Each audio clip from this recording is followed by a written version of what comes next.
μεταφυσικά, είμαστε μέρος αυτών. Αυτό είναι διαίσθηση. That's intuition. Because if you tune within, you find the God self. You find the source self.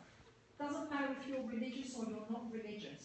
Doesn't matter if you are an atheist even. I see lots of atheists. People say, well, I don't believe in God. I said, well, what do you believe in?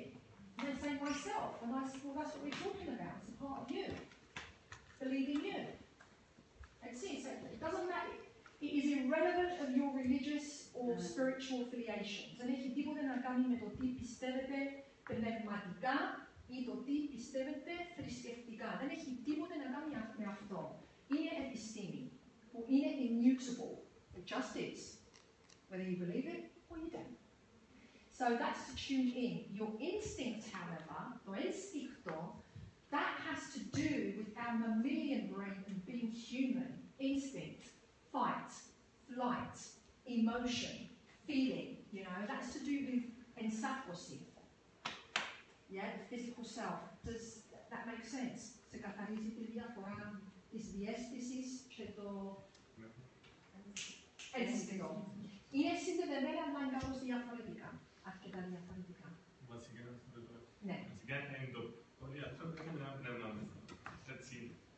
Ναι. Και βασικά καλλιεργά το πνεύμα να μπορεί να έχει το είπες το ένστικτο, ναι. Το ένστικτο υπάρχει σταθερό εγγραμμένο. Να το χρησιμοποιήσει για το κάτι.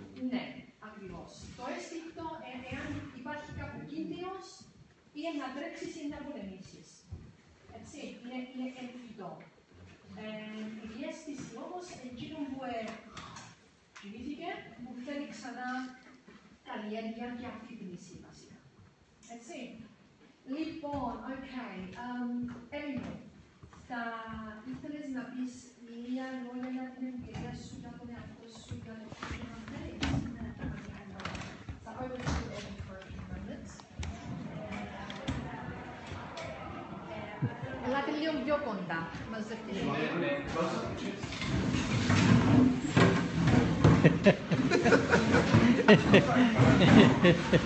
He always wants to be in the picture. Sorry.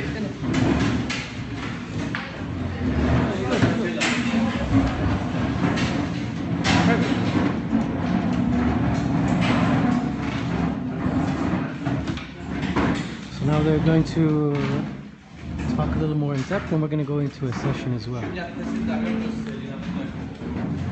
Don't be shy, come closer. Don't bite you. I'll only bite you if you ask me to bite you.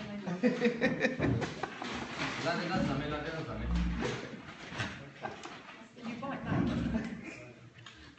Evie, over to you. Απλά θέλω να πω, επειδή έχω κάνει αρκετά από τα courses της Helen, ότι κάθε course είναι ξεχωριστό, είναι δυνατόν και είναι εμπειρία μεταμόρφωσης. Διότι μέσα από τη διαδικασία δουλεύεις πάνω σου, έρχεσαι σε επαφή με τα cosmic laws που είπε η Helen, οπότε σιγά σιγά αρχίζει και αφυπνίζεται η διαίσθηση, ο ανώτερος εαυτός, τούτα όλα που, όπως είπε η Helen, απλά κοιμούνται.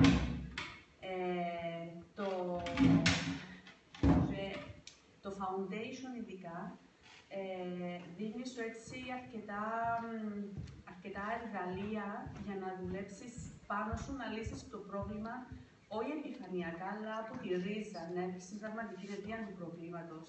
Πόθεν προέκυψε και έχεις, ας πούμε, το στην τη ζωή. Γιατί μερικές φορές η πραγματική αιτία είναι μεταφυσική,